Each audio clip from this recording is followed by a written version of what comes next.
telah bergabung dengan kami di acara hari ini, webinar kita. Saya Nicholas atau bisa kalian panggil Bro Niko. Dan saya akan menjadi moderator untuk acara hari ini. Hari ini kita akan membahas topik yang sangat menarik dan relevan, yaitu WHV Australia, yang tentunya sangat bermanfaat bagi fresh graduate.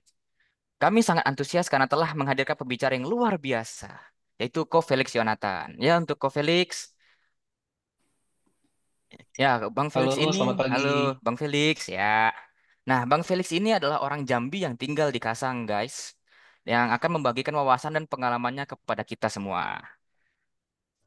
Webinar ini akan berlangsung selama 1 jam dan nantinya kita akan menghadirkan sesi tanya jawab.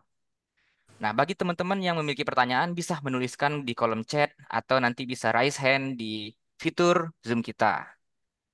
Nah, tanpa berlama-lama lagi, mari kita sambut pembicara kita yang sangat luar biasa ini, Bang Felix, yaitu Ko Felix Yonatan. Oke, Ko Felix, the stage is yours. Halo, selamat pagi semuanya. Ya, pagi. Perkenalkan, Nah, nama saya Felix Yonatan. Saya peserta WHV dari Jambi, dan saya sekarang sedang menjalani tahun kedua untuk Work and Holiday Visa di Australia, tepatnya di State Adelaide. oke, untuk di webinar kita kali ini, kita akan mengadakan sharing season. Nah, di sini saya akan bertanya nih kepada Abang Felix Yonatan nih. Ini yang pertanyaan pertama. Bisakah Anda menceritakan tentang diri Anda, latar belakang pendidikan, mulai dari sekolah dasar, sekolah menengah, atas, dan perguruan tinggi? Ya, Bang Felix silakan Ya. dijawab dulu. Untuk latar belakang pendidikan saya bersekolah di SD Saperius 2 Jambi. Untuk SMP dan SMK, saya mengambil di SMP SMK Pelita Raya Jambi. Dan untuk college atau kuliah, saya berkuliah di Jakarta, tepatnya di Universitas Bunda Mulia, Jakarta. Dan waktu itu saya mengambil program untuk pariwisata, tepatnya manajemen perhotelan. Jadi semuanya berada di Jakarta ya, Bang ya? Keikutsertaan saya di Work and Holiday Visa ini, waktu itu saya sedang mencari tempat memang untuk tes IELTS. Dan kebetulan saya lagi sedang berada di Jambi,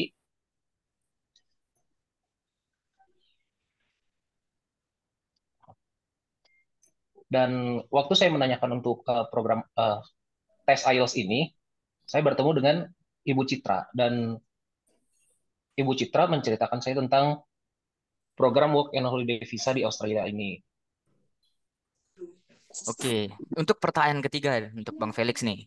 Bagaimana Abang meyakinkan orang tua dan untuk memberikan izin? Nah, gimana tuh, Bang? Nah, untuk orang tua saya sendiri sebenarnya dari pihak mama, waktu saya ceritakan untuk program WHV setelah saya sharing dengan Ibu Citra, mama saya agak ragu untuk penipuan kerja ke luar negeri atau bagaimana gitu ya. Tapi setelah saya pertemukan mama dengan Ibu Citra melalui WhatsApp, di sana mama dijelaskan untuk program Work and Holiday Visa ini apa dan prosesnya bagaimana gitu. Setelah dijelaskan ya kurang lebih mama setuju dan saya melanjutkan proses untuk ikut Work and Holiday Visa ini ke Ibu Citra. Baik, Bang. Nah, sebelum nih ada Oke, jadi yang bagi belum tahu Bu Citra, sebagai informasi, Ibu Citra adalah Brand Manager Best Partner Education Jambi. Jadi bagi kalian yang mau ke seperti Bang Felix, WHV ke Australia bisa langsung hubungin ke kami. Nah, untuk pertanyaan berikutnya nih Bang, apa saja sih kesulitan untuk memenuhi persyaratan WHV? Silakan. Kesulitan yang sering saya dengar dari saya sendiri ataupun teman-teman saya yang sudah mengikuti program WHV di Australia, itu kebanyakan mereka susah untuk mendapatkan surat dukungan untuk Work and Holiday Visa ini, yang memang kuotanya terbatas sekitar 4.000 orang per satu sesi. Ya, jadi memang kuota untuk WHV Australia ini memang sangat terbatas. Tapi Ya, untuk sekarang sedang banyak kuotanya. Jadi teman-teman yang lain jangan khawatir nih, takut nggak kebagian. Oke, the next question. Apakah Anda mengikuti tes IELTS jauh sebelum mendaftar WHV? Mungkin berikan kami beberapa tips, Bang, untuk tes IELTS-nya. ya untuk tes IELTS sendiri, saya mengikuti tes IELTS itu mungkin 1 minggu sebelum pembukaan SDUWHV-nya. Jadi setelah saya konsultasi dengan Ibu Citra, itu sudah tidak terlalu banyak waktu lagi untuk um, ikut tes IELTS-nya. Jadi saya langsung, Nah, untuk pertanyaan berikutnya nih, Bang. Seperti apa pengalaman pertama Abang saat berada di Australia? Apakah mengalami gegar budaya atau gimana tuh, Bang? sewaktu saya sampai ke Australia, itu saya ada beberapa culture shock yang saya alami. Pertama, kemungkinan dari sikap orang-orang di sana yang lebih ke individualis. Dan juga untuk transportasi umumnya, waktu itu kan saya juga belum tahu harus kemana. Dan kebanyakan peserta WHV yang saya temui, teman-teman saya juga yang di sana, mereka lebih ke culture shock itu ke makanan yang kebanyakan kurang cocok dengan lidah Indonesia gitu. Ya Dan mungkin, untuk ya, silakan, Bang. em, kesulitan berikutnya itu, mungkin teman-teman saya juga susah untuk beradaptasi dengan udara yang cukup dingin di sana waktu musim gugur atau musim dingin. Oke, jadi emang sedikit berbeda dengan kultur-kultur Indonesia ya, Bang ya. Betul. Itu dinginnya berapa derajat tuh, Bang, kalau boleh tahu? Kalau untuk musim dingin sendiri di Adelaide sendiri tidak ada saljunya, tapi udaranya memang cukup dingin. Di Adelaide di kisaran, kalau pagi suhunya kurang lebih bisa mencapai 4 derajat 3, atau mungkin paling tinggi sudah agak siang itu dia naik ke 11 derajat. Jadi untuk bermain salju pun bisa di sana ya, Bang.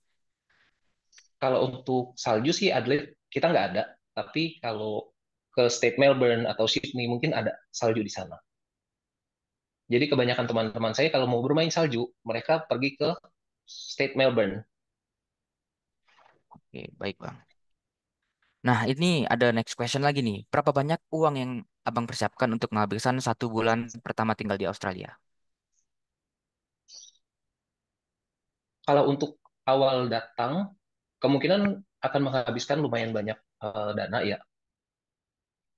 Untuk tempat tinggal sendiri, di Australia kalau untuk menyewa satu kamar, tetap harus ada bond money-nya, seperti deposit untuk ke pemilik rumah atau pemilik kamar.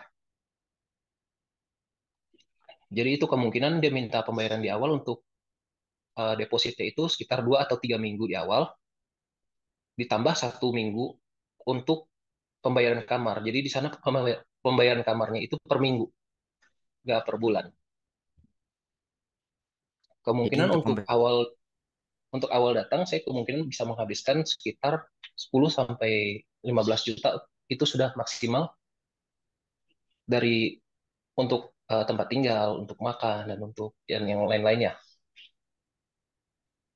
Dan untuk perlengkapan-perlengkapan bekerja juga kita harus mempersiapkan sendiri. Jadi kemungkinan untuk awal akan agak besar untuk biaya yang dikeluarkan.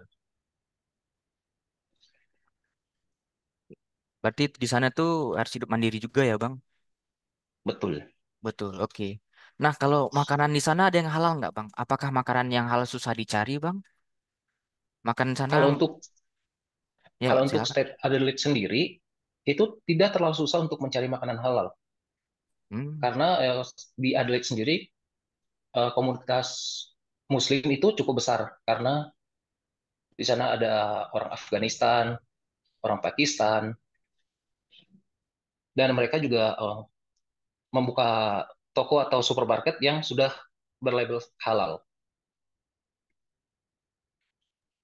Jadi Oke, untuk teman-teman yang mau ikut, jangan terlalu takut untuk makanan. oke. Bagi yang agamanya Islam di sana, jangan takut kalau nggak ada makanan yang susah dimakan. Biasanya kan kalau di luar negeri, kebanyakan makan yang pork gitu ya. Bagi tahu yang pork ya kan Bang ya. Nah, di sana Betul, banyak kok makanan halalnya. Jadi jangan takut kalau keluar negeri nggak ada makanan halal. Oke, the next question nih. Apa perbedaan antara bekerja di Australia dan di Indonesia? Pasti berbeda dong ya Bang ya. sangat berbeda untuk pekerjaan. Jadi untuk pekerjaan di Australia sendiri, untuk work and holiday visa sebenarnya kita bisa mengambil pekerjaan apapun. Tapi untuk persyaratan menuju tahun kedua atau tahun ketiga, kita harus bekerja di farm atau agriculture atau di poultry seperti di pabrik yang sudah saya kerjakan kemarin atau di pabrik daging untuk meat. Itu tiga pekerjaan utama yang paling dicari oleh anak-anak work and holiday visa untuk mendapatkan syarat untuk lanjut ke tahun keduanya. Nah, untuk pekerjaannya sendiri, kebanyakan memang pekerjaan yang mengandalkan fisik, ya, kalau bisa saya bilang. Tapi untuk sistem kerjanya atau manajemen, itu jauh berbeda dengan Indonesia. Jadi di sana kita bekerja untuk 8 jam, ya setelah 8 jam kita langsung disuruh pulang. Beda dengan Indonesia yang kadang ya nanti sajalah pulangnya gitu. Atau masih ada pekerjaan yang bisa dilanjutkan. Kalau di Indonesia pasti akan diminta untuk dilanjutkan. Tapi kalau di Australia, setelah kita bekerja 8 jam, kita tetap harus pulang. Untuk sistem overtime di sana pun tetap diperhitungkan setelah 8 jam. Kalau kita bekerja 1 jam atau setengah jam lagi, itu tetap akan dibayar dengan rate yang sama. Atau ada beberapa perusahaan yang memberikan rate yang berbeda untuk overtime-nya ini. Oke, baik Bang. Jadi untuk kerja di Australia itu lebih enak dibandingkan Indonesia ya. Kalau di Indonesia Benar. kan ada Untuk peraturan ketat. Iya, untuk Ya. persyaratan kerja di Australia sendiri pun tidak terlalu berat sebenarnya. Selama kita ada megang visa yang legal untuk bekerja, kita tinggal apply mungkin dari platform buat pencari kerja di sana, itu tidak terlalu susah. Atau beberapa orang ada yang pergi ke agensi yang penyedia kerja di sana. Oke. Jadi emang enak banget lah kerja di Australia. Kita bisa Benar. itu ya Bang ya daripada Indonesia. Oke, the next question nih. Apakah visa working holiday membawa perubahan dalam hidup Abang yang membantu Abang mencapai kesuksesan? Ayo, Ya. Untuk visa work and holiday ini benar-benar sangat membantu saya untuk mencapai kesuksesan. Um, untuk penghasilan di Australia sendiri itu jauh berbeda dengan Indonesia ya. Mungkin bisa berpuluh-puluh kali berbeda dan ya itu membawa perubahan besar dalam hidup saya sebenarnya. Dengan saya bisa menabung lebih banyak atau membuka usaha di Indonesia begitu. Jadi pulang-pulang pun membawa usaha yang sangat luar biasa ya Bang di Australia ya ke Indonesia. Betul. Wih, Karena mantap. work and holiday ini sendiri dia cuma bisa 3 tahun, diperpanjang sampai 3 tahun untuk umur yang di bawah 30. Jadi dengan waktu 3 tahun kita kalau mau melanjutkan di sana bisa, tapi kalau mau pulang pun kita juga sudah ada pegangan untuk usaha atau yang lain-lain. Wah, mantap sekali itu. Itu enak kerja di luar negeri Australia ya Bang ya. Nah, Iya. pertanyaan terakhir nih sebelum kita masuk Q&A untuk peserta yang hadir nih banyak juga pertanyaannya nih. Oke, yang terakhir nih, bagaimana pekerjaan Abang saat ini? Tolong ceritakan tentang bagaimana perjalanan dan membangun karir di Australia, Bu, Bang. Untuk pekerjaan saya saat ini, saya sedang bekerja di poultry atau di pabrik ayam. Jadi untuk pekerjaannya sendiri ada di beberapa bagian ya. Ada yang eh, ada yang portioning, ada yang packing, atau ada yang juga di tempat killnya, tempat pemotongan ayamnya. Nah, kebetulan saya ada di bagian packing. Jadi untuk pekerjaannya sendiri cukup sibuk dan cukup membutuhkan fisik yang kuat karena di pabrik ayam sendiri itu kita bekerja di seperti di walk-in chiller atau di kulkas yang suhunya mungkin mencapai 5 derajat atau 4. Dan itu tetap harus kita lakukan selama 8 sampai 10 jam tanpa overtime. Jadi start semangat pekerjanya ya Bang ya. Iya. Yes. Nah, sekarang kita masuk ke bagian Q&A. Sekarang kita akan masuk ke pertanyaan Q&A. Kesempatan bagi teman-teman yang ingin bertanya nih. Nah, sebelum itu, kami mau nyampaikan nih, bagi teman-teman jangan lupa subscribe juga YouTube kami yaitu Best Partner Education. Dikarenakan nanti setelah kita webinar ini akan direcord dan ditayangkan ulang di YouTube Best Partner Education. Dan jangan lupa bagi yang bertanya bakal dapat hadiah spesial nih dari Best Partner Education. Nah, dari sini kita sudah banyak banget pertanyaan-pertanyaan nih yang akan kita pilah satu-satu untuk Bang Felix nih. Banyak pertanyaan nih, Bang. Nah, untuk yang bertanya nih, dari pertama, Abang Imam Suyuti ya. Nah, ini pertanyaannya adalah saya telah berusia 31 tahun.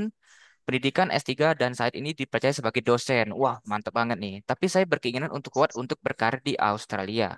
Alur dan visa yang diambil sebaiknya jenis visa apa ya? Ya, silakan jawab Bang Felix. Ya, kalau untuk usia yang di atas 30, itu kemungkinan sudah tidak bisa untuk mengambil visa work and holiday visa lagi. Karena work and holiday visa ini hanya untuk orang-orang muda yang berusia di bawah 30 tahun. Jadi kalau untuk di atas 30 tahun,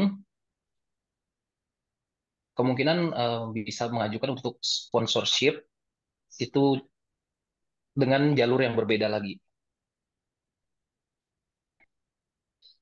Oke, baik nih. Ini ada pertanyaan juga nih dari Kak Diva Sabrina. Izin bertanya Kak, saya seorang mahasiswi teknik pertambangan tahun pertama di Turki. Wah, sudah ke Turki nih. Apa saja Kak yang Turki harus sudah jauh bisa? ini. Udah jauh itu Kang. Oke, apa saja yang Kak yang harus biaya apa tuh? Apa saja ya Kak yang harus atau bisa saya siapkan untuk menyicil persiapan work abroad ke Australia? Apakah setelah lulus saya bisa langsung melamar pekerjaan di industri teknik pertambangan di Australia? Bang Felix, Ya, silakan untuk dijawab. setelah lulus dari Turki pun kalau umurnya di bawah 30 tahun masih sangat memungkinkan untuk bekerja ke Australia. Dan pekerjaan tambang di Australia itu salah satu pekerjaan dengan gaji tertinggi yang banyak diminati oleh orang-orang. Oke, Um, baik. untuk Mau lanjut. persyaratannya sendiri, untuk mungkin dibutuhkan beberapa dokumen yang harus dibuat di Australia sebelum bisa mengajukan pekerjaan ke pertambangan di Australia. Ada mungkin untuk lisensi forklift atau bekerja di ketinggian. Dan yang paling penting untuk pekerjaan tambang di Australia itu adalah white card. Dan itu semua bisa didapatkan di Australia. Baik nih. Ini ada pertanyaan nih yang agak kelewat. Namanya dari Bang Fikri Art.G. Kak, izin bertanya. Saya sudah lulus kuliah dengan jenjang pendidikan S1 Teknik Mesin. Usia sekarang 28 tahun. Pertanyaannya, apakah saya masih bisa memenuhi kriteria untuk WHV dan apa saja yang jadi persyaratan WHV-nya ya? Makasih. Ya, silakan jawab Bang Felix. Untuk usia 28 masih sangat memungkinkan untuk ke Australia ya. Karena saya sendiri pun waktu saya bertemu dengan Ibu Citra usia saya itu 29 tahun. Beruntung saya mendapatkan proses yang cepat jadi saya bisa berangkat ke sana lebih cepat. Dan untuk usia 28 tahun itu sangat memungkinkan untuk bisa sampai ke tahun ketiga tanpa kendala apapun. Dan untuk persyaratannya sendiri,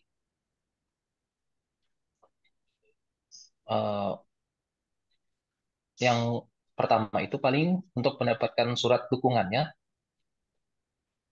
itu ada beberapa dokumen yang harus disiapkan seperti uh, ijazah terakhir, Hmm. surat SKCK dari kepolisian.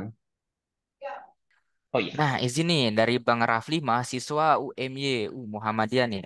Oke, izin bertanya Kak Felix. WFV itu statusnya magang. Part-time-nya itu dibayar per jam kah? Pertanyaan kedua, jika sudah dapat beasiswa, apakah masih boleh part-time? Dan bagaimana jika ketahuan? Oke, Bang Felix silakan dijawab. ya untuk work and holiday visa ini sebenarnya bukan part time ya, mungkin lebih ke casual hand atau kita bisa bekerja selama selama apapun yang kita mau. Di pengalaman saya paling saya bekerja 40 jam per minggu, ya dan benar itu dibayar per jam. Dan untuk work and holiday visa ini sendiri dia tidak ada batasan jam bekerja. Jadi ada pengalaman teman saya, dia bekerja di pabrik yang sama seperti saya. Setelah 40 jam, dia menambah pekerjaan kedua itu dikerjakan sekitar 4 jam. Jadi tidak ada batasan untuk work holiday visa. Tapi kalau untuk student atau penerima beasiswa, itu jam kerjanya sangat dibatasi di 24 jam per minggu. Jadi tidak diizinkan untuk lebih dari itu. Dan kalau ketahuan, eh, kadang dari government, mereka ada yang pengecekan ke tempat-tempat kerja. Kalau ketahuan mungkin langsung berurusan dengan government setempat.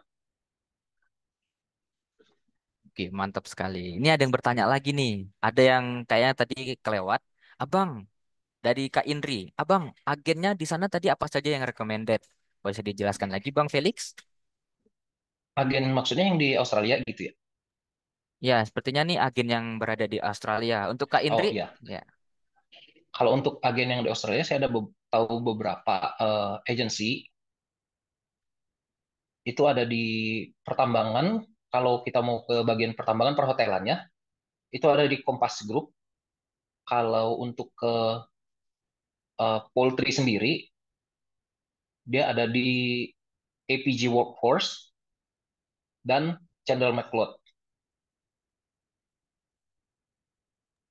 Dan untuk pekerjaan yang lainnya, kemungkinan ada yang harus langsung mengapply ke perusahaan,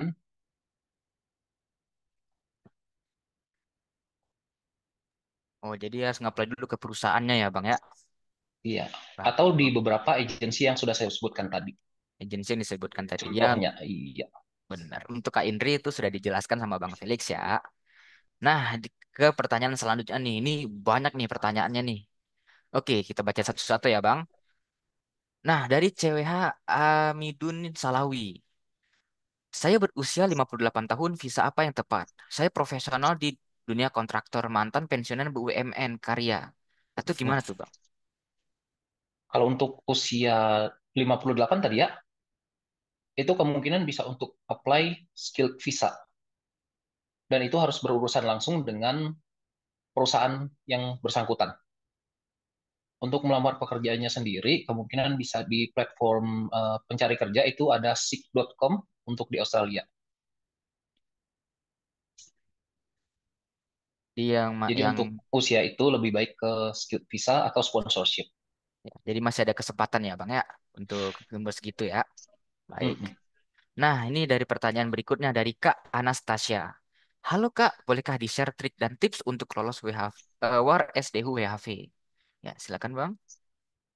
Ya, kalau untuk WAR SDU WHP sendiri, saya mempercayakan untuk WAR-nya ke best partner sebenarnya.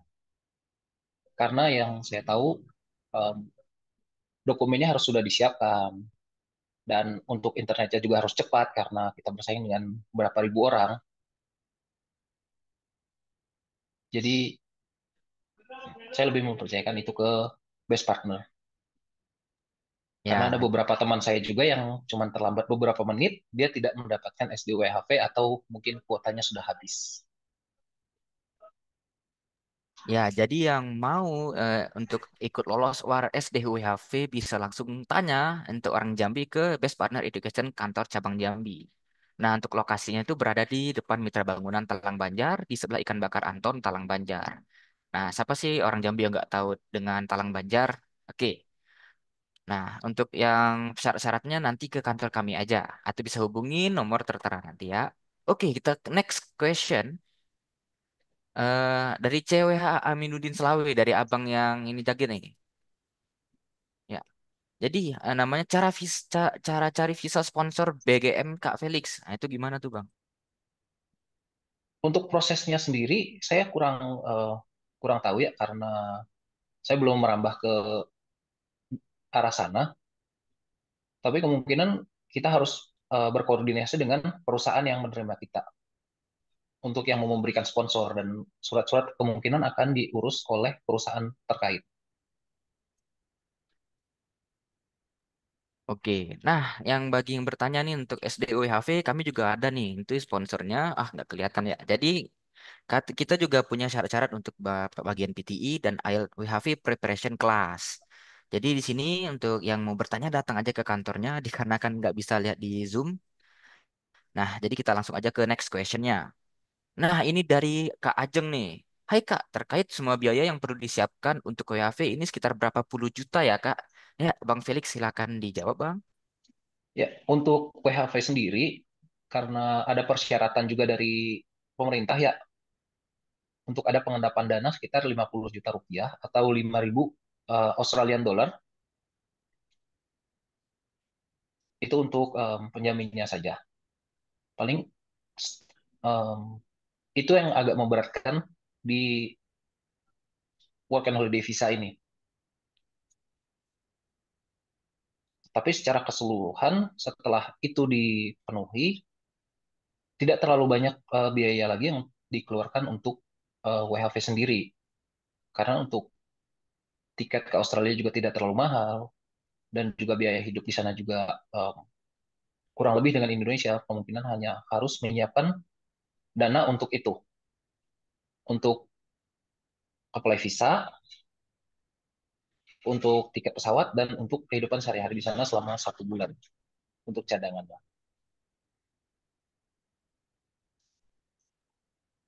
Oke, untuk itu yang tadi 50 juta 5.000 AUD ya Bang.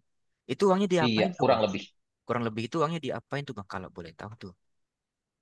Kalau untuk yang 5.000 Australian dollar itu, cukup kita simpan saja di rekening, kemungkinan untuk spot check saja, untuk jaminan kalau kita bisa membiayai hidup kita di Australia gitu. Jadi kemungkinan setelah kita eh, mendapat visa work and holiday ini, dana itu bisa lagi dikeluarkan gitu. Jadi hanya sebagai jaminan saja.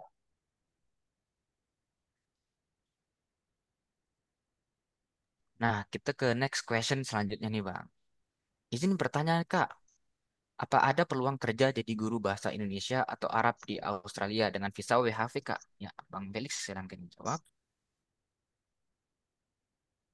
Untuk educator sendiri, ada beberapa teman saya yang mencoba apply ya. Kemungkinan agak susah ya untuk educator karena mungkin masih banyak sertifikasi yang harus dilakukan. Jadi masih banyak educator yang harus kita ajukan ya Bang ya. Nah, Iya, untuk sertifikasi dan lain-lainnya. nah, the next question nih dari Kak Diva Sabrina. Apakah sebaiknya saya ambil pengalaman di Indonesia dulu ya, Kak? Itu gimana tuh, Bang Felix? Untuk pengalaman di Indonesia sepertinya tidak terlalu terpakai ya. Jadi kalau memang sudah lulus tadi dari mana ya? Dari Turki ya tadi ya, kakak ini. Yang ini Kak Diva Sabrina, ini pertanyaan baru nih, Bang. Oke, dari Kak Oke, Turki yang tadi ini. iya. Nah, jadi setelah lulus dari Turki pun bisa langsung apply ke Australia. Jadi untuk orang Australia sendiri, eh, kita tetap harus start dari bawah ya. Jadi mereka pasti memberikan kita pekerjaan untuk entry level yang kemungkinan tidak memerlukan experience apa-apa juga. Dan pengalaman kerja saya sendiri, juga tidak terlalu banyak di Indonesia. Oke, baik. Kita ke next selanjutnya nih, Bang. Ada namanya Alex nih. Nah, pertanyaannya, Kak, untuk ketentuan CV, misalnya mau kerja di farm dan semacamnya, apakah harus buat juga yang baru gitu, khususnya untuk farm? Kalau iya, bagaimana kalau yang belum ada pengalaman berkaitan dengan farm? Kalau enggak, apakah bisa dipakai CV yang tidak berkaitan? Ya, Bang Felix.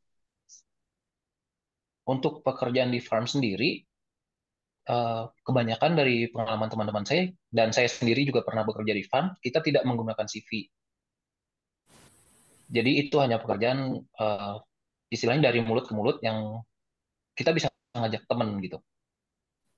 Jadi em, misalnya saya ngajak teman saya akan ke pemilik farm itu dan mendiskusikan tentang teman saya ini yang mau bekerja dan tanpa pengalaman pun karena dia sudah punya teman yang sudah bekerja lama di farm, jadi untuk training segala macamnya bisa dipercayain ke temannya.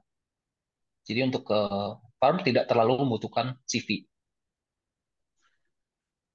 Nah, Dan itu kalau ke agensi yang ke pabrik atau ke perusahaan-perusahaan lain memang membutuhkan CV. Tapi untuk pekerjaan yang terkait dengan apa yang kita lamar itu tidak terlalu dibutuhkan. Karena saya sendiri juga waktu tahun pertama saya melamar ke perusahaan gandum di Australia dan saya tidak memiliki pengalaman di bidang gandum itu sendiri. baik, Bang. Nah, itu kalau boleh tahu bertaninya gimana tuh, Bang? Apakah sama bertaninya itu di Indonesia atau berbeda di Australia? Kalau boleh tahu, Bang? Kalau untuk pertaniannya sendiri, mereka lebih baik ya, kalau bisa saya bilang cukup baik untuk tempatnya cukup memadai, untuk peralatannya juga memadai. Di berbeda juga ya bertani di Indonesia ya, Bang. Yang biasa padi, kalau di sana tuh sama semua ya, Bang. Sama semua yang kayak bertani, memetik padi atau buah-buahan. Kalau boleh tahu tuh, Bang. Kalau kebanyakan di sana komoditi utamanya di Australia ini gandum. Andung. Untuk rice field sendiri, untuk padi kemungkinan ada, tapi tidak terlalu banyak untuk orang Indonesia yang bekerja di sana. Kalau untuk orang Indonesia, mereka kebanyakan di kebun sayuran seperti tomat, timun, atau paprika, atau di eh, perkebunan buah seperti apel, anggur, anggur, anggur pun dibedakan menjadi anggur makan dan anggur wine. Dan waktu musim dingin ada beberapa teman saya juga yang pergi untuk memetik jeruk yang sedang musim. Jadi pekerjaan pertanian di sana bergantung dengan musim yang sedang berjalan. Nah, kalau untuk gajinya di Indonesia sama Australia beda tuh, Bang, yang bertani itu, Bang. Itu gajinya gimana tuh, Bang? Untuk gaji sendiri sangat jauh ya dengan Indonesia karena kita dibayar per jam itu. Dan sebenarnya yang paling rendah di Australia pun itu ada di perkebunan tomat, timun. Itu kita per jam diberikan gaji sekitar $18 atau 180.000 per jam untuk yang paling rendah. Kalau untuk yang lebih baik seperti perkebunan apel, jeruk, itu mereka bisa memberikan sampai 240.000 per jamnya atau sekitar $24.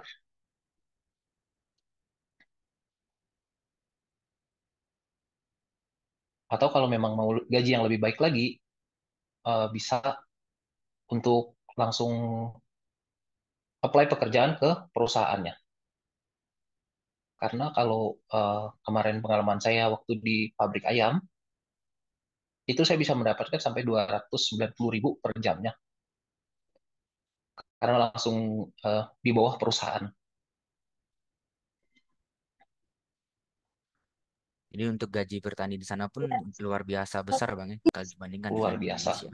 Yes. Nah, ini ada lagi nih, Bang. Saya mau bertanya nih ke Abang nih. Nah, kalau pengerbunan tomat dan timunnya itu lebih rendah ya, Bang, dibandingkan perkebunan apel, Bang? Maksudnya tuh kayak kualitasnya itu gimana tuh Bang? Apakah bagus? Gimana tuh gimana tuh?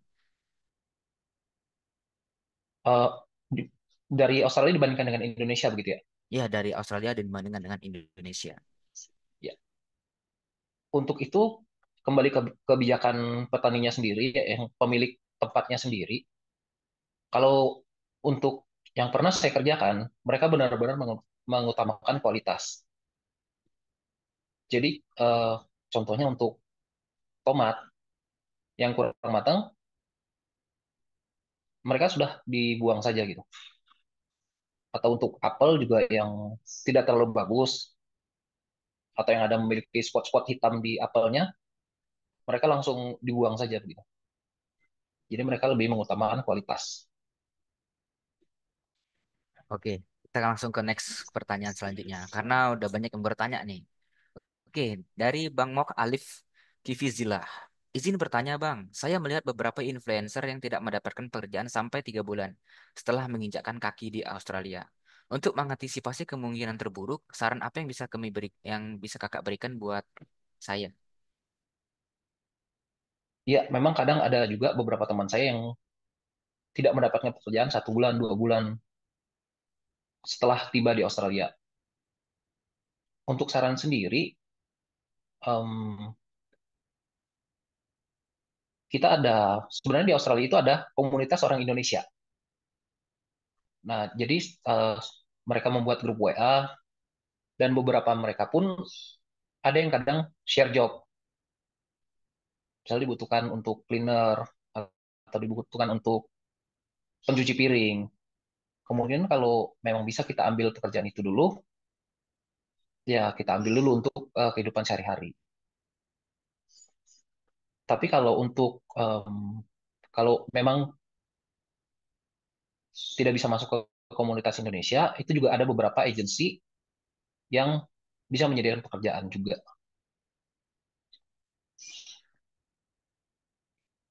Jadi untuk agensi pun ada cukup banyak di Australia sendiri.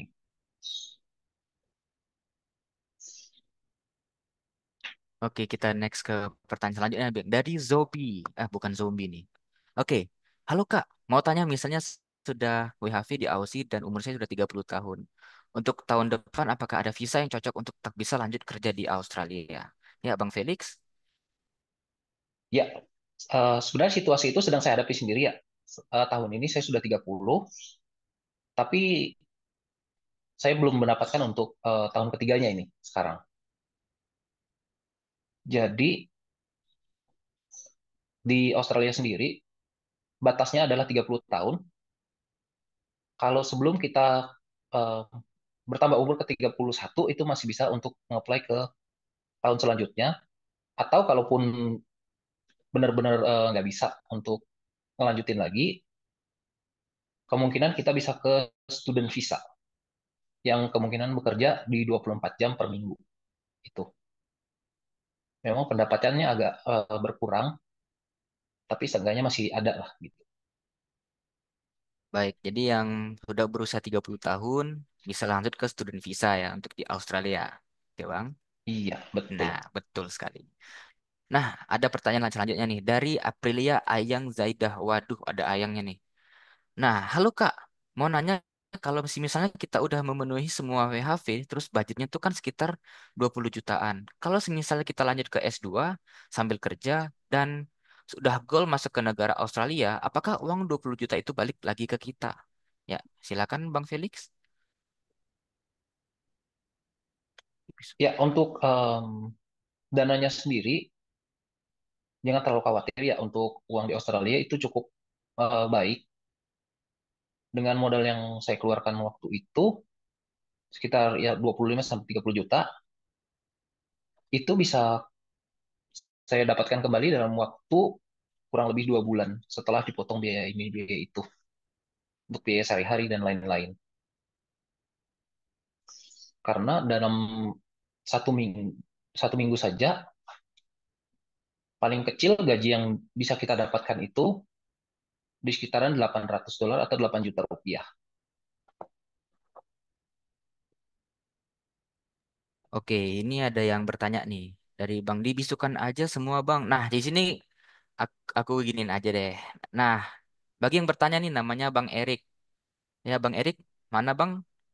Ada yang mau bertanya soalnya secara langsung dengan Bang Felix soalnya. Ada di sini ya Bang Erik?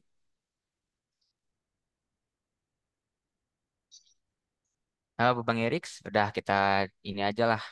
Kita baca ada pertanyaannya nih. Maaf, izin bertanya Kak, kira-kira untuk skill berbahasa Inggris di Australia, khususnya di tempat kerja Abang, apa harus fasih? Kalau saya sendiri masih tahap beginner dan sudah tes PTE juga di atas 30. Itu gimana Bang? Untuk bahasa Inggris sendiri memang diperlukan ya, kalau untuk di tempat bekerja saya, karena ya memang ada koordinasi yang harus dilakukan dengan teman kerja juga. Tapi kalau untuk level bahasa Inggrisnya sendiri tidak perlu terlalu fasih, yang penting mengerti saja apa yang diminta oleh atasan atau supervisor kita. Oke, jadi masih bisa ya Bang. Nah, ada yang bertanya lagi nih dari Dwiki Rahman Khan. Nah, apakah bisa kita ke Aussie apabila umur kita lebih dari 30? Ah, ini sudah nih. Yang tadi kita jawab ya Bang ya di pertanyaan sebelumnya. Oke, Iya. kita next ke pertanyaan selanjutnya. Dari Bang Rafli mahasiswa UMY. Nah, dari Bang Rafli lagi nih. Untuk apply pekerjaan bidang blue collar bagaimana Kak? Saya lulusan S1 hukum tapi minim pengalaman magang. Hanya ikut sertifikasi PKPA. Itu gimana tuh, Bang? Oh, berarti dia ke ranah lawyer ya. Eh, Kalau untuk ke ranah lawyer sendiri, untuk WHV sepertinya agak susah karena satu, kita juga tetap harus menyiapkan um, payslip untuk persyaratan melanjutkan ke tahun kedua dan tahun ketiganya. Dan lalu untuk di ranah lawyer sendiri, mereka di Australia, mereka lebih menggunakan yang penduduk di daerah sana karena mereka bisa bekerja bertahun-tahun. Tidak seperti work and holiday visa yang memang harus keluar dari pekerjaan yang kita suka untuk mendapatkan persyaratan untuk tahun kedua dan tahun ketiganya. Oke, baik, Bang. Oke, ini ada next question. Perkenalkan, aku Rahman. Ya, Abang Rahman. Sekarang kerja di Jepang, tepatnya di Tokyo sebagai caregiver. Saya sudah lulus D3 dan berusia 25 tahun. Skill bahasa Indonesia, Jepang, dan Inggris sudah baik. Pertanyaannya, lebih baik apply WHV atau pakai skill visa ya? Tapi masih bimbang dengan sponsor visa. Apakah ada? Terima kasih. Ayo, Bang Felix.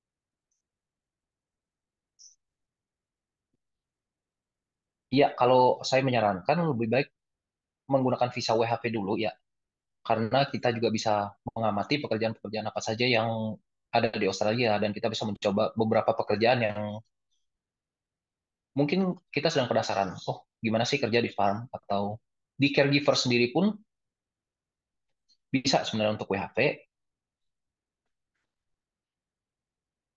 Jadi em, daripada berpikir untuk sponsorship atau skill visa, lebih baik kita mencoba di WHV dulu untuk mengetahui kita tuh cocok dengan kondisi Australia atau tidak, atau cocok dengan pekerjaan atau orang-orangnya atau tidak gitu. Karena WHV sendiri juga cukup bebas ya, bisa bekerja di mana saja dan mencoba pekerjaan yang bermacam-macam yang ada di Australia. Oke, baik. Nah, ini ada yang bertanya lagi dari Bang Fikri A.G. Izin Kak, ada tips dan trik untuk IELTS-nya kah? Saya belum ikut IELTS. Apakah ada trik dan tipsnya nih Bang untuk IELTS? Kalau untuk IELTS sendiri, saya tidak tidak terlalu memiliki banyak trik ya. Tapi kalau untuk saya pribadi, tes IELTS itu sebenarnya tidak terlalu susah kalau kita sudah mengerti bahasa Inggris. Untuk pertanyaan-pertanyaan dari IELTS sendiri pun tidak terlalu susah. Yang penting kita mengerti tentang bahasa Inggrisnya ini saja. Dan untuk persyaratan WHV juga tidak terlalu tinggi untuk IELTS-nya. Jadi kemungkinan ya bisa gitu. Yang penting kita harus tenang saat mengerjakan saja sudah itu. Atau mungkin ada beberapa buku panduan juga di Gramedia untuk tes IELTS dan TOEFL juga itu kan. Ya perbanyak latihan saja untuk di pertanyaan-pertanyaan IELTS atau TOEFL-nya. Jadi harus berlatih lagi ya kan Bang ya untuk IELTS-nya ini. Iya. Betul Mm. sekali. Nah, ini bertanya lagi dari Kak Pani. Kalau child care dan old care bagaimana lamarnya Bang? Bagaimana cara ngelamarnya? Kalau child care sendiri, em, ada beberapa pekerjaan ya, yang memang dikhususkan untuk itu. Dan mereka juga memerlukan sertifikasi untuk child care atau age care-nya di sana. Jadi mungkin kita selama WHP, mungkin kita bisa ngambil sertifikasi. Dan ada beberapa lembaga pendidikan yang memberikan sertifikasi untuk itu. Untuk kursus sekitar 2 bulan, 3 bulan. Jadi Dan udah hmm, ya silakan Bang. ya, nah untuk sertifikasinya sendiri ada untuk working with children atau care for children dan segala macam begitu. Jadi untuk pekerjaan itu mungkin memang dibutuhkan sertifikasi itu.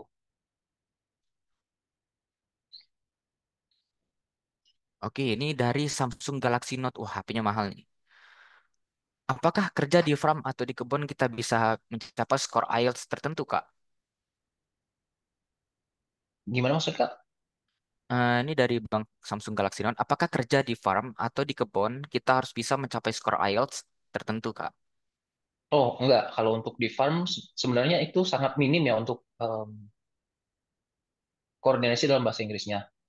Karena em,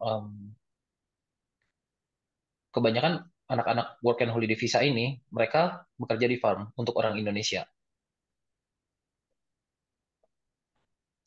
Dan untuk standar IELTS-nya sendiri itu hanya kita perlukan untuk pendaftaran surat dukungannya saja untuk SDUWHP-nya saja. Jadi setelah di Australia kita sama sekali tidak ditanyakan untuk skor IELTS atau sertifikat IELTS itu sama sekali tidak ditanyakan. Oke, ini ada satu lagi nih. Kak, izin bertanya. Kalau di OZ dengan WHV, selain kerja dari kerja ini, itu nanti cari tempat tinggalnya di hari pertama ke sana gimana ya? Ada rekomendasi? Kalau untuk tempat tinggal sendiri itu kemungkinan ada beberapa tenant ya, mereka memposting misalnya ada kamar kosong itu di marketplace Facebook. Karena kebanyakan dari orang Australia sendiri masih menggunakan Facebook untuk komunikasi. Jadi mereka posting di Facebook atau ada aplikasi lokal yang namanya Gumtree itu juga ada yang posting untuk kamar biasanya. Oke, nah jadi di sini Niko mau dari teman-teman, kalau kita baca nih kan panjang banget. Niko mau dari teman-teman coba langsung bertanya deh ke Bang Felixnya. Eh, Niko minta buka kamera dan kasih nama. Ayo, ada yang raisen tuh dari Pani, langsung disilahkan. Ya Pani. Ya, halo Bang. Harus buka Halo Feni, kamera ya? Kalau Kak Pani yang nggak mau nggak apa-apa. Ya Felix silakan ditanya.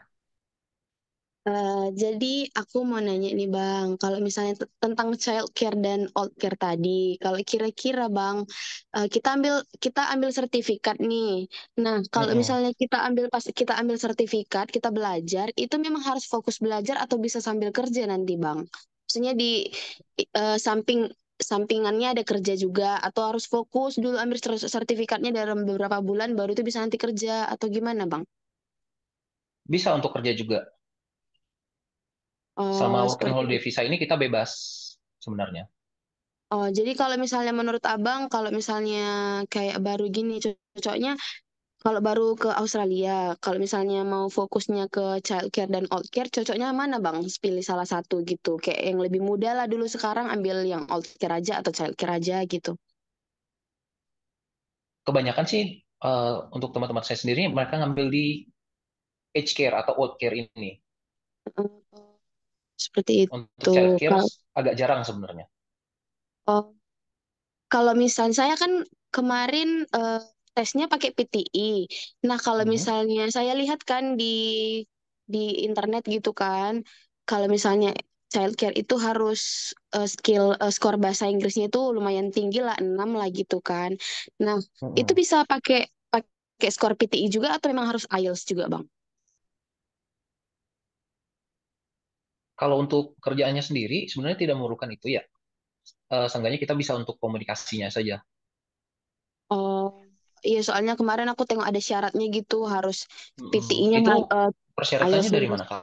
Kalau boleh tahu? Dari TikTok bang, aku nengok-nengok gitu. Oh gitu. Hmm. Tapi kalau untuk dari platform cari kerja mereka kayak Seek atau Indeed, mereka Mm-mm. sebenarnya tidak meminta untuk skor IELTS dan segala macamnya itu. Oh, seperti Paling itu ya. persyaratan juga bisa berkomunikasi dengan baik. Oh, nah satu lagi bang.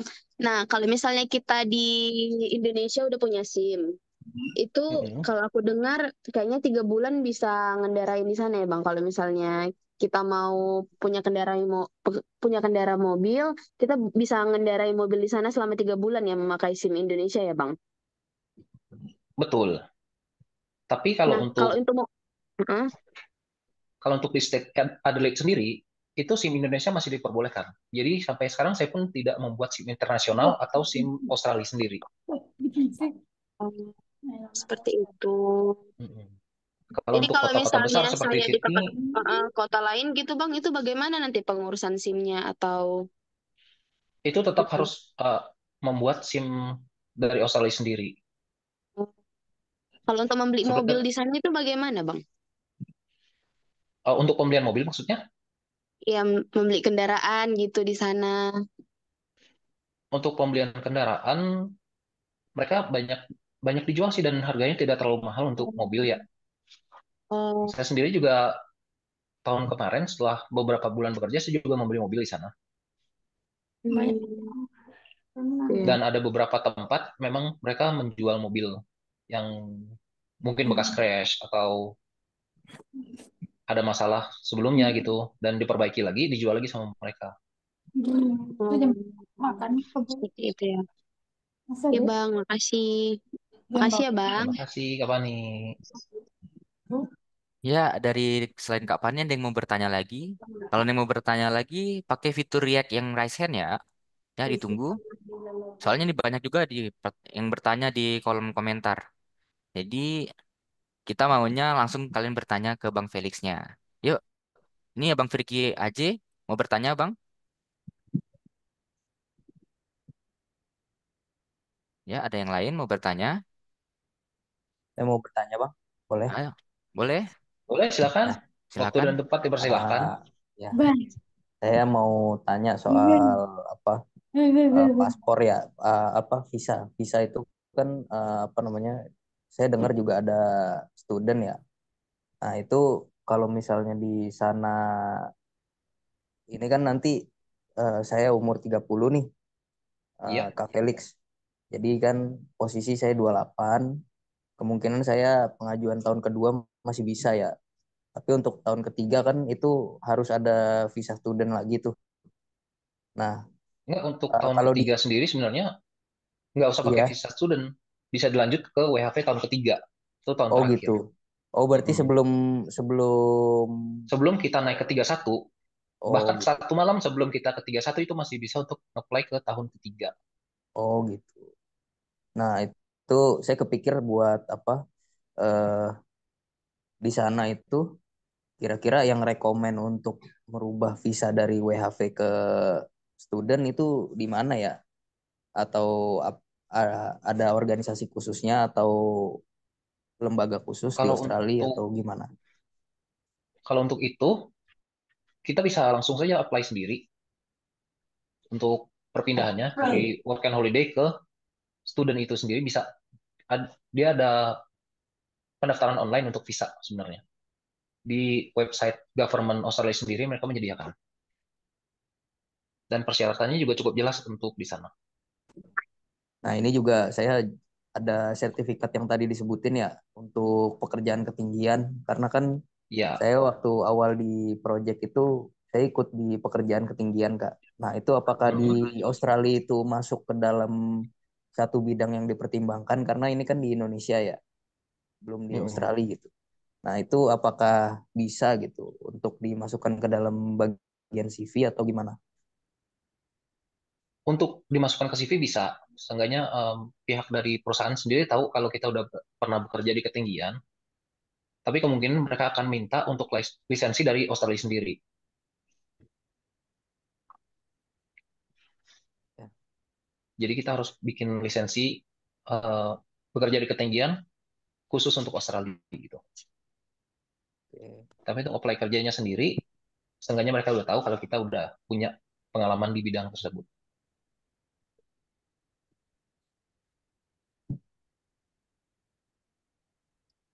Ya, itu dari Bang Friki ya. Ada lagi yang mau bertanya? Mumpung kita punya banyak waktu nih masih. Ayo, Ini Kak, apa satu lagi boleh. Oh ya, untuk SIM itu Kak. Tadi kan pengurusan SIM internasional itu ya. Nah, mm-mm. itu SIM sama kartu internasional nih kan terutama kan apa untuk komunikasi ya untuk keluarga di Indonesia apakah masih bisa pakai WA yang sama dengan yang ada di Indonesia atau kita pakai kartu kartu SIM Indonesia itu bisa nggak masih dipakai di Australia gitu.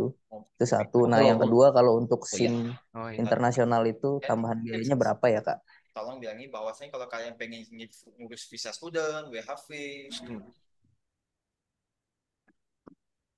Ya untuk kartu SIM card sendiri ya, lebih baik kita menggunakan SIM card lokal atau SIM card Australia ya.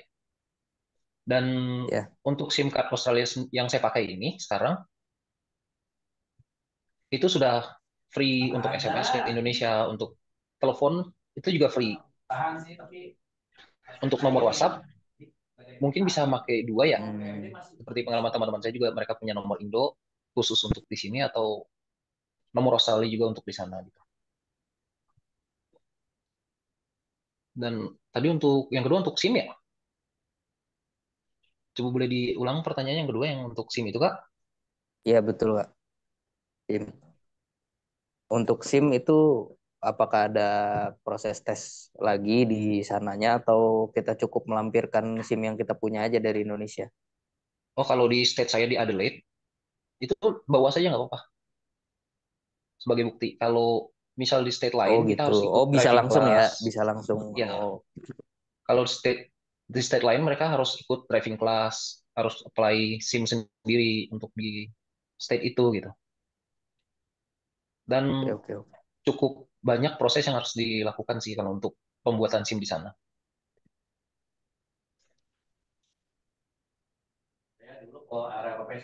Ada lagi pertanyaannya dari Bang Fikri. Ya, oke Kak. Ya, oke Kak. Makasih Oke, sudah terima cukup kasih. jelas. Terima Makasih kasih. Kak. Ya. Ini kita punya pertanyaan lagi dari Abang Imam Suyuti udah ASN. Ya, Abang Imam Suyuti. Ya, terima kasih ya. Saya Imam Suyuti. Saya yang tadi sebagai pendidik ya, dan usia sekarang 31 tahun. Nah, yang ingin saya tanyakan ini terkait dengan visa ya, karena WHV kan mungkin sudah kelewat ya. Jadi Iya. ada dua visa yang saya pelajari, mungkin bisa dijelaskan ya, mengenai skill independent visa sama skill nominated visa. Nah, itu apakah saya bisa menggunakan dua visa itu? Dan pertanyaan kedua mungkin saya tujukan ke best partner ya.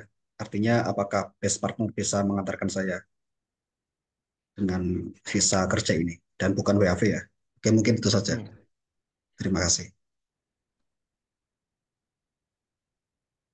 Kalau untuk visa yang dua tadi disebutkan itu, skilled nominated sama yang satu lagi,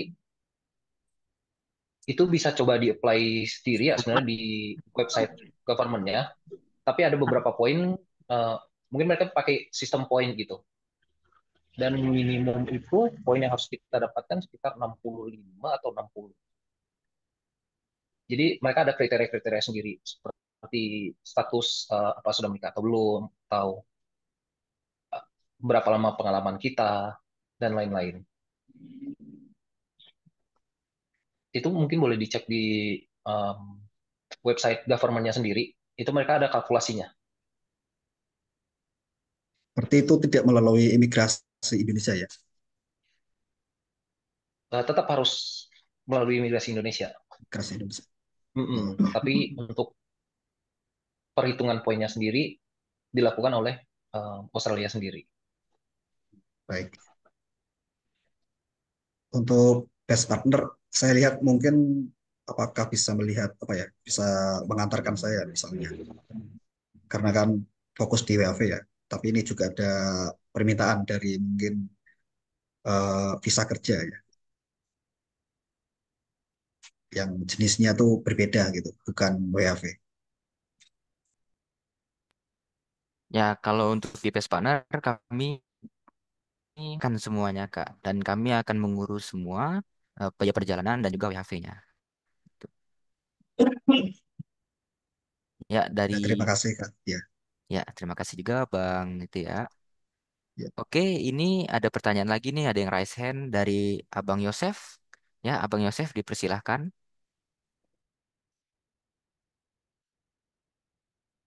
Izin bertanya Kak, tadi ada pembahasan mengenai eh, perkara beli mobil tadi ya kan. Saya mau tanya Kak, Iya, ketika nanti kami sampai di Australia, apakah semua pekerjaan di sana mengharuskan kita punya mobil atau boleh pakai motor, seperti itu kira-kira Kak? Makasih.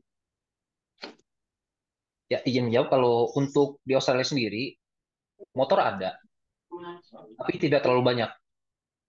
Mungkin dikarenakan ya negara 4 musim, dari musim gugur ke musim dingin itu cukup dingin ya. Jadi untuk motor kurang direkomendasikan. Dan harga motornya sendiri pun sama seperti kita beli mobil gitu. Dan kalau ditanya harus punya mobil atau enggak, sebenarnya enggak terlalu butuh ya. Karena ada beberapa teman saya juga yang mereka share mobil atau share petrol. Atau juga kalau ada teman kita yang punya mobil, mereka biasa nanya nih, kamu mau bareng nggak? Paling kita share petrol atau gimana gitu. Jadi untuk Eh, mobil diperlukan tapi tidak wajib gitu. oh, oke Kak, mau tanya ya Kak. Tadi ada Kakak bilang share petrol. Itu maksudnya Mm-mm. gimana Kak? Eh, Terus saya mau tanya juga Kak, perkiraan kalau kita mau beli mobil di sana, mobil bekas kira-kira berapa gitu Kak? Thank you Kak. Ya, untuk share petrol sendiri itu jadi kita share bensin gitu. Kita bagi bensin. Atau mungkin ada yang sudah menetapkan harga, misalnya ya udah kamu sama aku, kita nanti aku jemput, kamu tinggal bayar berapa aja gitu untuk bensinnya gitu. Untuk uang bensin lah istilahnya. Dan untuk harga mobil sendiri ada yang cukup murah ya. Kalau saya sendiri kemarin saya dapat mobil di harga 3.500 Australian dollar atau sekitar 35 juta. Dan itu cukup baik ya mobilnya. Dan mobil itu pun sampai sekarang masih saya pakai juga sendiri. Paling yang harus diperhatikan, kita harus tahu tempat membeli mobilnya itu.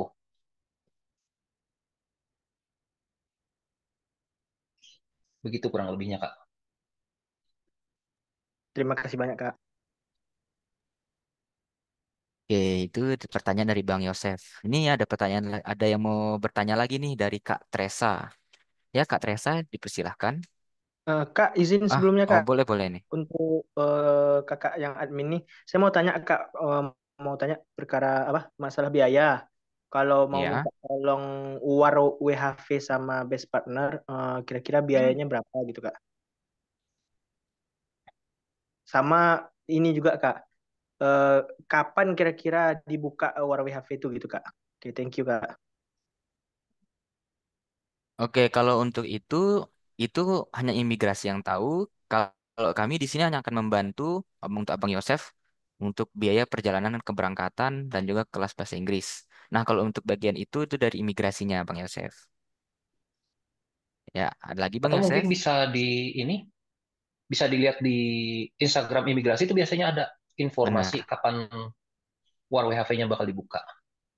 benar. Bisa dilihat juga di Instagram imigrasi, Bang. Gimana Bang Yosef?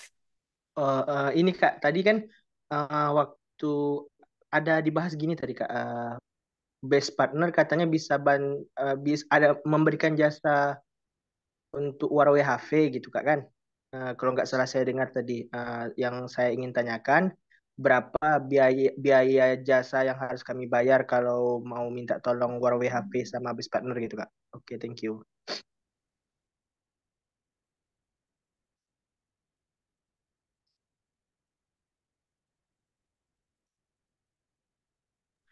Oke, Kami kalau kalau untuk itu emang kami untuk biakan, tapi untuk itu akan kami bantu lewat chat ya Kak ya. Nanti Kakak chat aja nomor yang tertera nanti. Oke Bang, ada lagi Bang Yosef? Oke, cukup Kak. Terima kasih banyak Kak. Oke, cukup. Terima kasih juga ya Bang Yosef sudah bertanya. Oke, kita lanjut lagi ke Kak Teresa. Ya, Kak Teresa dipersilahkan. Ya, terima kasih untuk kesempatan yang diberikan. Kedengeran nggak ya? kedengaran? Kedengaran Ah, Kak, kedengaran. kedengaran ya. Ya, maaf saya juga tadi agak terlambat joinnya. Takutnya ada pertanyaan yang sudah ditanyakan kembali. Ini saya mau tanya, bagaimana caranya kita tuh untuk pertama kali ke sana memilih kota mana sih yang baik, yang kerjaannya lebih banyak atau bagaimana gitu. Dan mengapa Felix memilih Adelaide sebagai kota yang sekarang ditinggalin ini gitu. Ya, Ya, terima kalau kasih. untuk anak WHV sendiri, sebenarnya mereka bebas mau kemana ya. Tapi mereka tetap harus kembali ke Outback atau ke daerah kecil untuk mendapatkan Iya. payslip sebagai syarat untuk mengajukan visa-visa yang ke tahun berikutnya. Ada beberapa teman saya juga mereka lebih memilih ke kota besar dulu. Setidaknya pekerjaan di sana itu lebih banyak. Seperti untuk ke kafe atau barista atau ke kitchen helper sendiri itu lebih banyak di kota besar sebenarnya. Dan kenapa saya milih ke Adelaide? Sebenarnya saya pribadi suka tempat yang tidak terlalu ramai. Dan saya juga um, ada beberapa teman yang sudah di Adelaide juga. Jadi cukup memudahkan begitu. Dan mau tanya, kalau misalnya yang kayak mahasiswa, itu kan biasanya ada komunitas mahasiswanya. Kalau kalian yang WHW di sana, ada komunitasnya nggak sih? Maksudnya ada kayak nggak kerja mulu, jadi tapi ada teman untuk have fun-nya juga gitu. Kalau di tempat saya di Adelaide sendiri, banyak orang Indonesianya. Jadi setelah kerja pun kita bisa hangout atau mungkin kita bisa kerja bareng-bareng orang Indonesia juga, gitu. Oh gitu ya. Hmm. Tapi Komunitas Indonesia menurut cukup besar sih di situ. Kalau menurut Felix di antara semua kota tuh lebih banyak di mana sih orang-orang Indonesianya gitu? Cukup banyak ya kalau untuk di Adelaide. Dan yang kedua kemungkinan di daerah Darwin ya. Karena Oh, dari kenapa orang Indonesia lebih suka di sana? Karena suhunya nggak terlalu jauh berbeda dengan Indonesia. Jadi nggak terlalu dingin kalau di Darwin. Oh, karena alasan suhu ya. Iya. Dan ada Tapi beberapa Indonesia juga yang di sekitar Melbourne atau Sydney karena mereka lebih mudah mencari pekerjaan di sana. hmm, ya maksudnya dengan berkumpulnya terlalu rame kan otomatis saingan cari kerjanya juga susah ya. Betul. Jadi mendingan Tapi cari kalau yang nggak terlalu banyak mm, pekerjanya ya. tapi kalau untuk pekerjaan sendiri cukup banyak sih di Australia. Oh, jadi untuk di Adelaide juga masih banyak lowongan gitu ya. Masih banyak. Hmm, Kalau ya, mau ya. lebih gampangnya paling kita bisa pakai ini untuk agensi-agensi yang ada di situ gitu. Oh, jadi ada agensi yang membantu mencarikan kerja juga ya. Betul. Jadi kita apply ke agensi dan kita nggak bayar apapun di situ. Jadi mereka akan dapat bagian dari perusahaan yang nanti memperkerjakan kita gitu. Oh, mereka hanya dapat komisi dari company yang memberikan pekerjaan ya. Benar. Jadi kita nggak bayar apapun. Waktu saya juga pakai jasa mereka, saya nggak bayar apapun ke mereka juga. Jadi datang, Oh, drop CV, dan nanti kalau perusahaannya oke, kita akan dihubungi sama mereka. oh ya ya. Wah, terima kasih. Jadi lebih memudahkan ya. Iya, Oh, jadi daripada kita kalau harus untuk jalan WHW, sendiri, nyari sendiri. untuk WHW itu setelah 1 tahun kita perpanjang tahun kedua, nanti tahun kedua perpanjang lagi tahun ketiga gitu ya. Betul, dengan persyaratan yang sudah ditentukan. Jadi untuk tahun pertama, mau apply ke tahun kedua, kita harus bekerja sekitar 3 bulan di Outback dengan pekerjaan agriculture, uh, poultry farm atau meat farm. Atau beberapa state juga ada yang eligible-nya di hospitality. Jadi kita Biasanya dapat. Hmm? biasanya sebelum jangka waktu berapa lama ya? Sebelum masa expired kita udah harus perpanjang gitu. Itu gimana setelah kita dapatin payslip-nya aja untuk buktinya ke mereka, kita bisa langsung apply kok as soon as possible. Oh, minimum Jadi teman tiga saya, bulan itu ya? Minimum tiga iya bulan ya? minimum 3 bulan. Oh, Ada jadi teman kalau saya juga udah yang dapat setelah tiga dapat bulan, langsung apply. jadi 3 bulan kerja di Outback, terus kita bulan keempat udah boleh apply gitu untuk perpanjangan visa. Ya, dan setelah 3 bulan itu kita bebas mau kemana. Misalnya mau ke Sydney, mau ke Melbourne, itu kan memang tempat-tempat yang nggak eligible untuk payslip-nya ini loh, untuk Hmm. perpanjangan visa. Jadi Jadi setelah 3 bulan, mhm, contohnya misalnya nih, kita 3 bulan kerja, bulan keempat iya, kita apply, terus bulan mhm, keempat kita udah boleh ke kota besar kan? boleh, Nah, maksudnya ketika kita apply di bulan keempat ini, otomatis kan imigrasi udah proses apply aplikasi kita nih. iya. Nah, nanti expired visa ke WHW kedua kita itu kapan? Setelah yang first year-nya habis atau tahun pertamanya habis, itu langsung akan di roll ke tahun kedua. Oh, jadi dia bukan start dari kita apply itu ya. Jadi dihitungnya dari Enggak, kita tanggal pertama habis kali visa pertama. pertama kali kita menginjakkan kaki di Australia ya. Benar. Ya ya Jadi ya. hari pertama kita mengirim kaki, sampai tanggal segitu lagi itu baru expire visa. Dan visa kedua akan aktif setelah yang pertama habis. Dan yang ketiga juga prosesnya sama ya. Di tahun kedua kita juga harus begitu juga ya. Benar. Tapi kalau Hmm. untuk ke tahun ketiga, kita harus bekerja sekitar 6 bulan ya di Outback 6 bulan di di OT. pekerjaan yang eligible itu. Oh gitu ya. Ada peraturannya nanti ya di website Iya. gitu ya. Mm-mm. Sama mau tanya Felix, misalnya kita kepengen jadi apply PR di sana, itu bisa nggak sih setelah WHW ini? Pernah Kalau ditanyakan apply nggak? PR sendiri bisa sebenarnya. Dan saya pun sebenarnya di awal saya ke Australia ada rencana ya untuk apply PR sendiri. Dia ada Oh, jadi beberapa pekerjaan on demand yang memang dibutuhkan gitu untuk bisa apply PR. Seperti engineer, carpenter, aged care juga termasuk untuk old care-nya itu. Dan oh jadi tahun kemarin tergantung. itu chef masih dibutuhkan. Dan untuk tahun ini chef sudah ditutup untuk PR. Jadi dengan berat Sudah hati saya harus keluar. oh, jadi kamu backgroundnya chef juga. Benar. Iya Ya, kebetulan saya bertanya untuk anak saya sih. Anak saya juga dari hospitality dan dia juga chef juga sih. Mm-mm. Jadi oke. ya, kalau saya kan sempat tanya-tanya juga tuh kalau yang di Kanada. Kalau Kanada itu 2 tahun kuliah, 1 tahun full time job itu udah bisa PR gitu loh. Oh, jadi kalau ini berdasarkan skill yang dibutuhkan ya. Iya.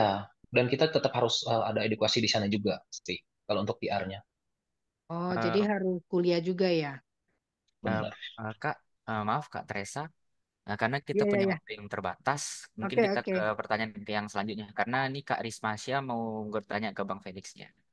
Oke, makasih ya atas jawabannya. Ya, atau Terima kakak kasih. nanti bisa hubungin kami nanti ya Kak. Untuk nomornya sudah tertera nih Kak Iya, di iya. nanti hubungin aja Iya, kami. terima kasih. Baik Kak ya. Oke, Ya, untuk Kak Rismaya makasih Hanifah, Felix ya. terima kasih Terima juga. kasih Kak Teresa. Resa, ya untuk Kak Rismaya Hanifah boleh bertanya Kak. Oke, makasih atas kesempatannya. Mas Felix, sorry ya sebelumnya saya nggak bisa on cam. Sebelumnya mau tanya nih, Mas Felix, barangkali Mas Felix tahu apakah ada cerita atau pengalaman orang lain nih sebagai WHV holders yang udah pergi ke Australia, baru ngurusin kerjaan dan tetek bengeknya tuh di sana, tapi nggak dapat kerjaan juga gitu. Jadi pertanyaan saya tuh probabilitas untuk bisa dapat kerjaan di Australia tuh seberapa besar gitu. Ketika misalnya Hmm. orang Indonesia udah di Australia tapi nggak dapat dapat kerjaan, ya maksudnya solusinya seperti apa gitu? Apakah ada cerita barangkali Bang Felix tahu dan bisa share ke kita semua? Gitu Ada aja sih paling beberapa Bang. teman Makasih saya banyak juga. ya. Ada beberapa teman saya yang memang kesulitan gitu untuk awalnya nyari kerja. Bukan nggak bisa bahasa Inggris, mungkin belum rezekinya mungkin ya. Jadi Belum mereka luck harus aja kali nunggu Bang ya. sekitar ya 1 bulan atau 2 bulan gitu. Mereka nganggur dulu. Tapi mungkin setelah mereka ada kenalan, mungkin mereka juga cari teman, hangout bareng. Jadi dari temannya ini, mereka itu share info biasanya. Oh ini di tempatku lagi butuh ini. Atau kalau kamu mau, ya udah ikut ke farmku aja dulu sementara gitu. Dan setelah mereka bekerja sebentar, mereka juga ke agensi ya. Dan setelah beberapa lama itu, mereka dipanggil agensi gitu. Oh jadi nggak ada kasus kayak misalnya benar-benar gak dapat kerjaan terus balik lagi ke Indonesia gitu. Kayak Enggak, jarang dengan banget. tangan kosong gitu. Oh, Enggak. ah, iya iya. Ya kemarin juga sempat ikut webinar sebenarnya dengan Bang speakernya sebagai Bang Ujang sebagai speakernya.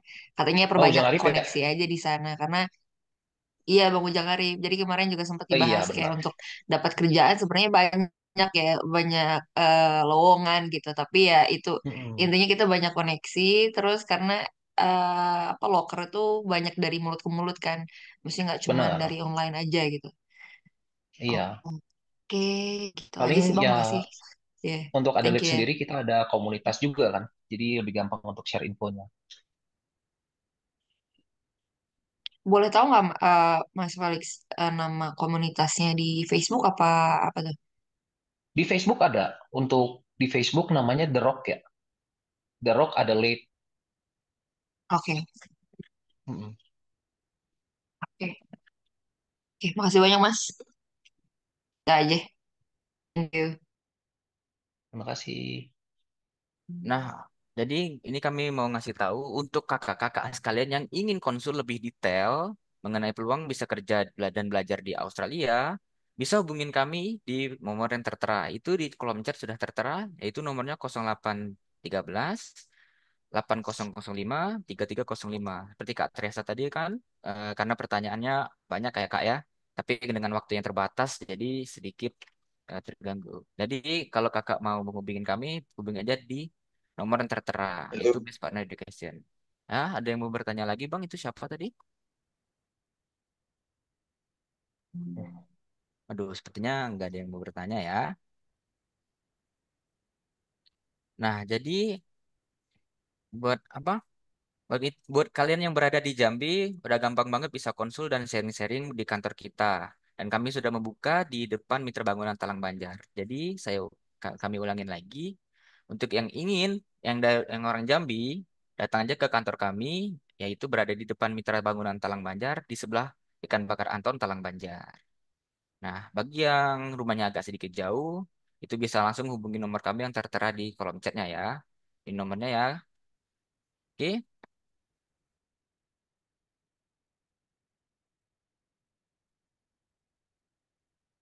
Nah, dan juga terima kasih kepada Bang Felix. Terima kasih juga kepada teman-teman yang telah ikut serta dan berpartisipasi. Dikarenakan waktu kita sudah terbatas, mungkin kita tutup dulu ya. Nah, sebelum kita penutupan, aku ingin kita foto bareng nih. Ayo kita foto dulu yuk. Ayo open open cam semua teman-teman, biar kita bisa foto bareng. Ayo, Kak Teresa, Bang Yosef, semuanya, ayo kita foto bareng. Ayo buka kamera semua. Oke, ya. Oke, teman-teman, kita foto dulu ya. Itu dulu ya. Oke, Satu, 2, 3. tunggu. 1, 2, 3. Lagi? Sekali lagi. Sekali lagi. 1, Yuk. 2. Oke, terima kasih Terima kasih. Pak Felix, Ya, terima kasih Terima kasih semua. Nicholas, terima kasih ya, semuanya. terima kasih semuanya yang telah hadir. Makasih Kak. Ya, Sampai dan ketemu jangan lagi ya ketemu di lagi lain dan kesempatan. jangan lupa follow juga Instagram kami Best Partner Education Jambi dan Terima juga kasih. ya terima kasih ya Sama-sama. Mbak. Dan jangan lupa subscribe YouTube Best Partner Education ya. Nanti video ini akan di-upload lagi bagi yang mungkin ketinggalan berita bisa nonton di YouTube Best Partner Education.